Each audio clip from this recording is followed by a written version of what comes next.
light within our hearts, light within our minds, light within our words.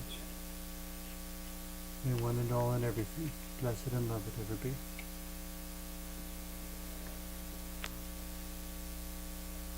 Welcome. I am Sister Who.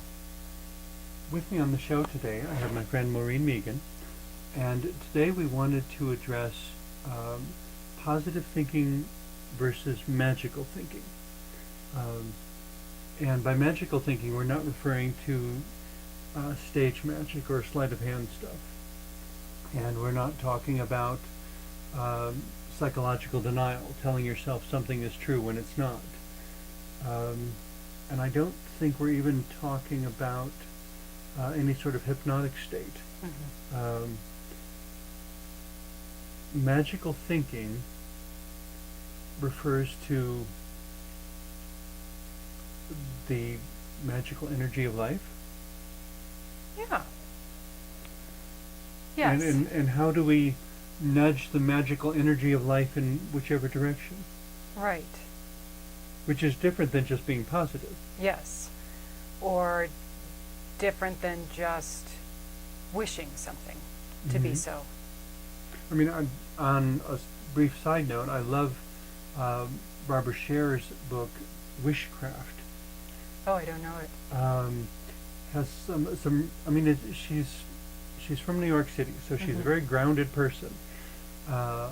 Straightforward and honest and all that, and what she says, has a lot of good in it. But it's fascinating the things she's worked out in that book about how wishes can be used to condition how we interact with life. And so it's like stagecraft or any other sort of craft, any other sort of skill, becoming a craftsman with your wishes so that they can produce more things. And maybe that's a little bit of what we're talking about when we use the word magical thinking. And you made me think right away of the power of prayer, that that is a craft in itself, and there's energy, intent, and focus, and repetition, and a sincere in your heart desire. And there's meaningful repetition, and there's meaningless repetition. Yes. Yes. And there is a difference. You can do repetition in a meaningful way, but a lot of people doing it in a meaningless way. So that is something you must be extremely aware of, the repetition with meaning versus non-meaning, and with your prayers, your songs, your words. And with my theatrical background. Do I remember correctly that you have a little theater background as well? I do. Maybe this will sound familiar to you then. The challenge, when you consider certain Broadway plays and musicals, play for years, and every night they have to go on stage making it look and feel as if it was the first time. Right. That's doing it meaningfully. Right. Not meaningless repetition. So it means keeping that intent in a line, and there's an aliveness instead of the mechanical roteness. It's not just going through the motions. No. Being fully present. So this all sounds wonderful. How are we contrasting that with positive thinking? Are we casting positive thinking in negative light? That's a good question. Well, there's positive thinking versus optimism too. Maybe we should clarify. Okay. A sense of optimism versus thinking positively, and I'm not really sure where I'm going with this. Just understanding that there's a distinction there. So, positive thinking can be. Well, where does positive thinking stop and magical thinking start? I think magical thinking I think it's that intent and that repetition that are key components to magical thinking. It's part of what you were talking about, the craft, the wish craft, that it is a craft. You can hone it, you can build upon it, you can become really good at it, at making it. Each time better than the last. Yes, yes. Whereas positive thinking is sort of that pick yourself up, dust yourself off. It's more momentary. Yes, And it has its place, but it also has its limitations. yes. And it does have its place in getting you through what I think it's very important when you sense you're on a brink of perhaps a downward spiral, that if you allow yourself to get negative, to get depressed, to bring yourself down, and it begins that spiral, each time you spiral down, it gets more and more difficult to pull yourself up to that next level. So I think that positive thinking can be a Or quick even to fix get there. back to where you were. Get back to where you were, yes. It can be a long journey. And it's that downward momentum that is, it's pretty strong. And also, I suppose, not slipping into thinking that a downward spiral is synonymous with failure. Right. Because right. another version of a downward spiral is, well, in terms of possessions, what some people call downsizing. Mm-hmm. Mm. Maybe you're just becoming more efficient. Maybe you're downsizing because your job has changed and your economic fortunes aren't what they were. Or you're shedding the extraneous. Or you're shedding the extraneous. Sometimes, though, I think it really is a setback. A friend of mine who had an accident in ranching and became a paraplegic. Mm-hmm. He's still ranching because that's what he loves. But he can't do it the way he did before. And so not equating that with a failure, but understanding it as a shift that can possibly, ultimately, be instructive. And I will immediately, however, recommend everyone against going up to the person who has just had an accident and saying, "What can you learn from this?" I will be there to slap your face if you do. That is totally lacking in compassion. It may be true, but it's not the thing to say in the moment. No, and you're not in someone else's shoes, so it's arrogant. Compassion is called for at Yes. the time of the incident. Yes. But in reflection, afterwards, when things are stabilized again in some fashion, instead of staying depressed, to find positive thinking as a initial stepping stone to get you to a place where you can begin to engage in magical thinking, of using your wishes and your hopes and your prayers to genuinely invite beautiful, wonderful things into your life. Right. And sometimes they come and sometimes they don't. Or sometimes they come much later than you're expecting. Mm-hmm. You don't. Or they come in different forms. Different forms. I mean, you may pray for a new car and say, I want it to be a, whatever year, convertible Mercedes. And what you wind up with is a really reliable station wagon. Right. Maybe, I mean, in some ways, I understand there's a disappointment and a loss because of that disappointment to mourn. But having accepted the gift for what it is, to then move to, how is this better than what I asked for? Mm-hmm. And maybe you can answer the question, maybe you can't, but it's a question that at least deserves to be asked. How is this better than what I asked for? And as you said, sometimes it takes a while, and you don't know right away. Right, and it's the, perhaps back to magical thinking of that need to have that aliveness that's part of the thinking, wishing, intention of keeping that upbeat and alive and moving. And I think it just occurred to me, one of the elements of magical thinking is that you're a participant, not a victim. Yes, yes. Give yourself a chance. You can be more than what has happened to you. What has happened to you is not the final word on what you can be and where your life can go. And But not being you a have to- prisoner. But you have to liberate yourself. You have to give yourself a chance to put a wish or to put a bit of magical energy out there. A little bit of, I don't know, self-discipline, opportunity, commitment, Effort. effort. Well, There's- effort in various forms. I mean, all these things are effort, but Mhm. it's like, what's an example? If someone betrays your trust, you don't have to go through the rest of your life feeling unable to trust people. Right. Right. You can accept it as an incident and at some point decide that you are going to take a chance on trust again and that you are going to be a trustworthy person in spite of the fact that that was not what your role model did. You know, just because your parents didn't set the perfect role model example for you, or your teacher, or whomever your role model is, just because they didn't set the perfect example doesn't mean you have to follow their example. Mm-hmm. You can note their example and do better. But there also needs to be awareness of that you're capable of doing better.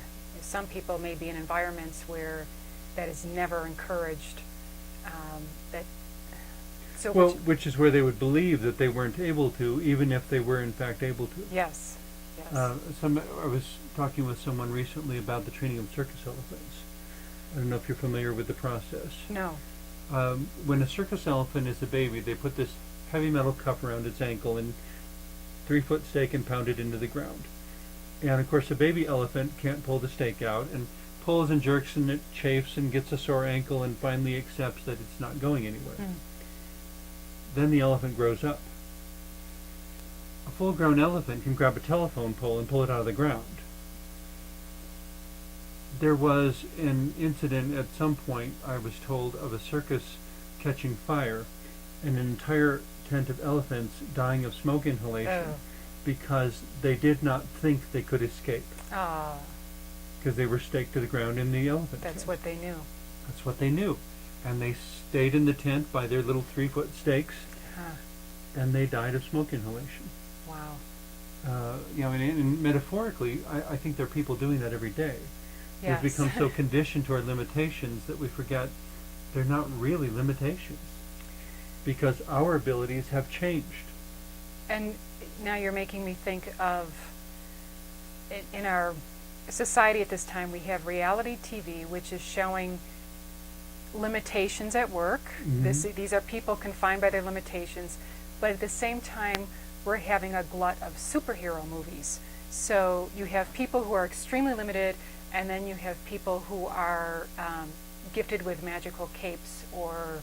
But the thing I object to about superheroes Mhm. is it seems to say that you're only special if you have superpowers. That's exactly what it says. Yeah. And I'm like, no, everybody is special. We all have different roles to play. We all have different things we can contribute. You don't have to have superpowers to be special. Mm. You know, it's wonderful if somebody has those abilities, great, but then again, in a lot of those depictions, you see people who are not engaging in magical thinking, and the only positive thinking they're engaged in is that Superman will arrive in the nick of time. Right. And then they get really mad if he doesn't. And they get mad if he doesn't. Yeah.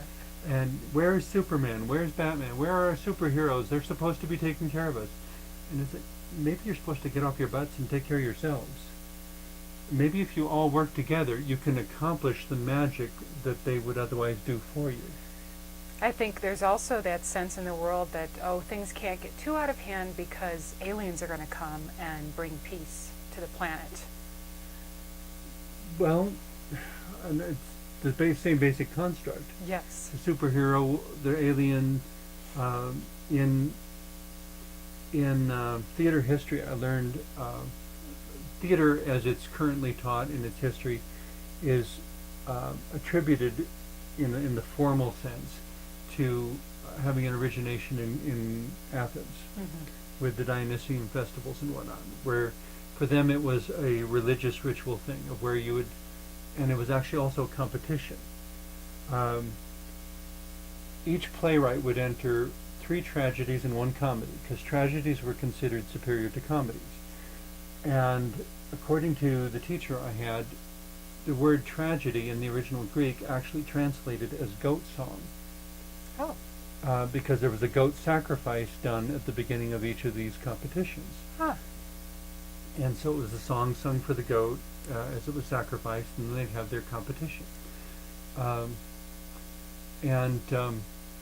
They also had this, what they called the Deus Ex Machina, essentially the God machine, which basically, for those plays in which everything would go wrong, and they get right toward the end of the play, and everything is wrong, and they'd have somebody representing a god or goddess attached to this, essentially a big winch, and they would just pick them up and they'd swing them over and drop them in the middle of the stage, as if God or goddess had suddenly appeared, and they would just say, okay, you're punished, you're rewarded, you're healed, and they'd make everything right with a wave of their hand. Right. Obviously, as what we've just said, a lot of people want the God machine to return. Absolutely. I think they think it is here. And it's not to say that the possibility of that doesn't exist, but it's... Well, and I do believe in miracles. Absolutely. But I also find that they don't always happen when you want them to. No, you have to be prepared to continue regardless, and not give up and not do that downward spiral. Well, and consider that whatever negative thing you're going through at this moment may be part of a bigger picture that you're standing too close to see. And within that bigger picture, it's necessary for some sort of loss to happen in order for a greater victory to happen later.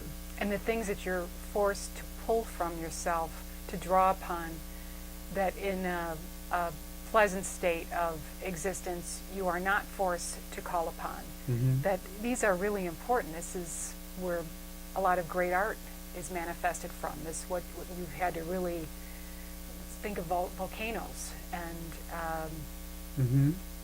the power with the destructive force of a forest fire, but then how it's needed to make the land fertile. It's needed to get some seeds to be able to sprout. It's to kill off insects that are dangerous. It's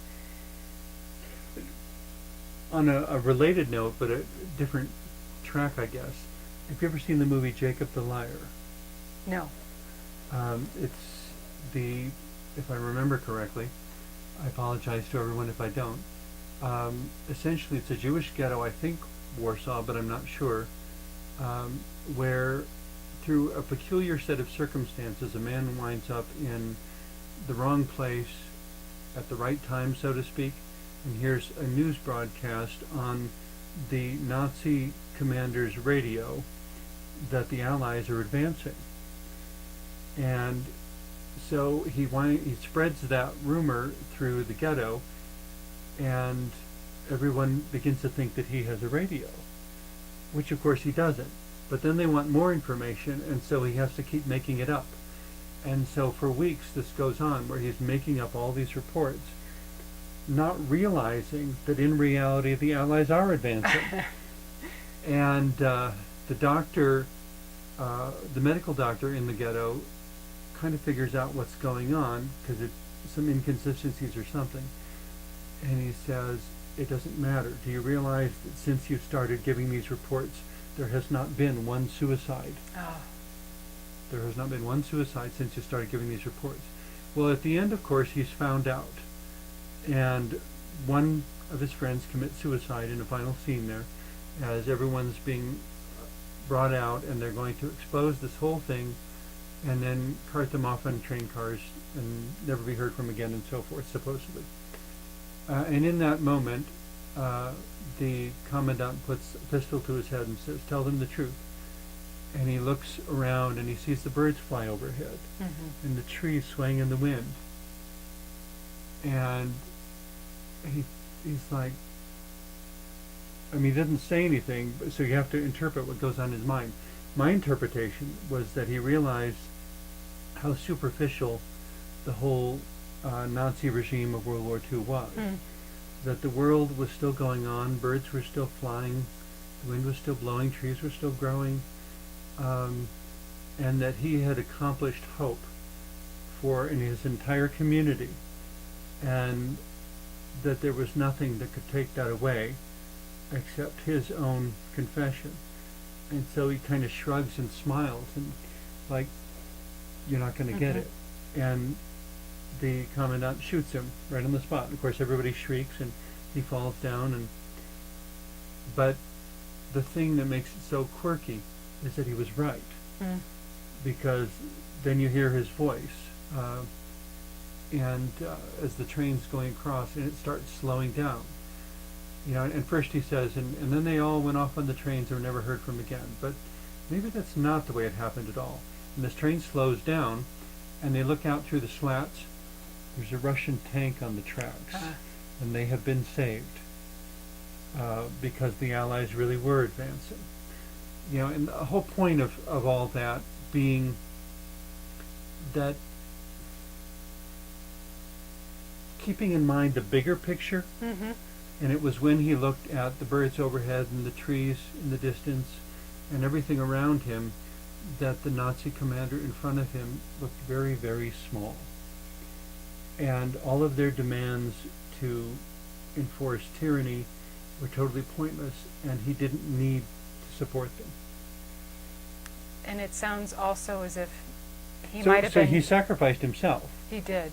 But he sacrificed himself knowing that he had saved, as far as he knew, the majority of his community.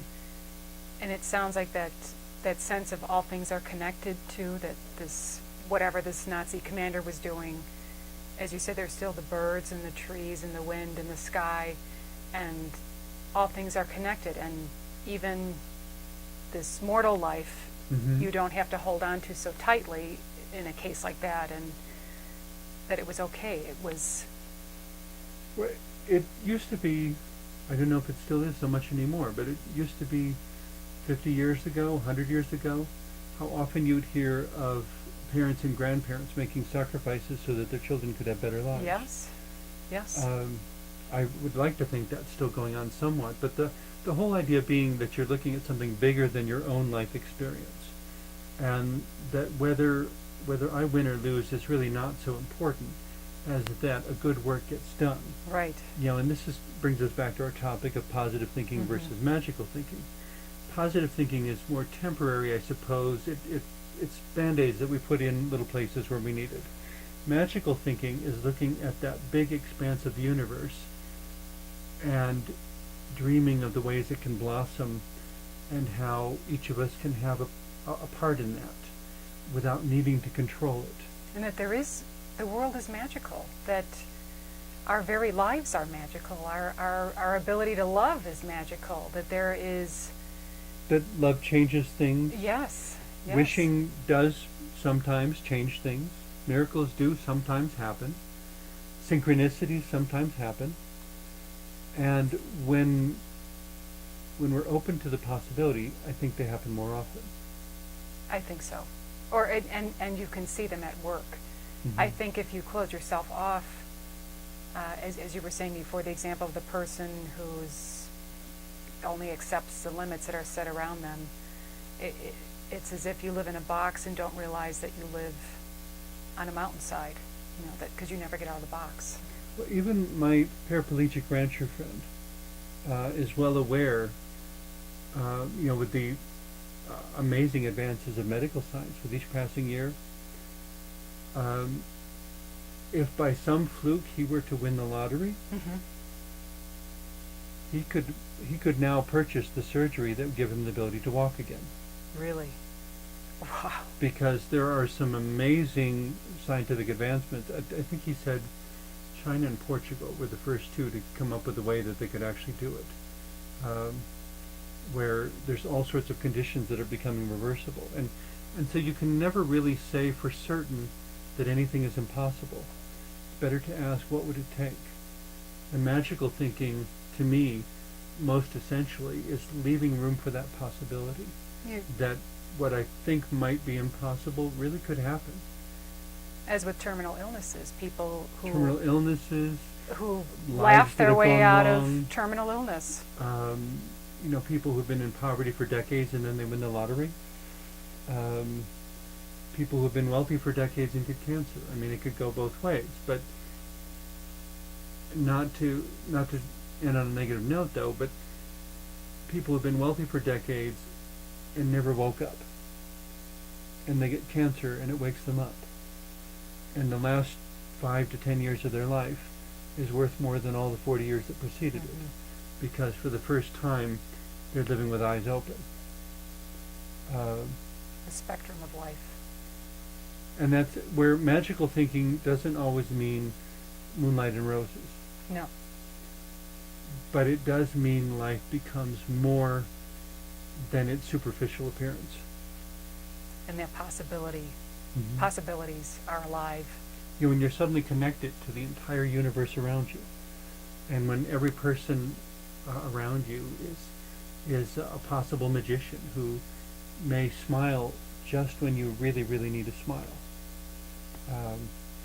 or who may say something rude and have you suddenly go, huh? Oh, I never thought of it that way. It could make all the difference.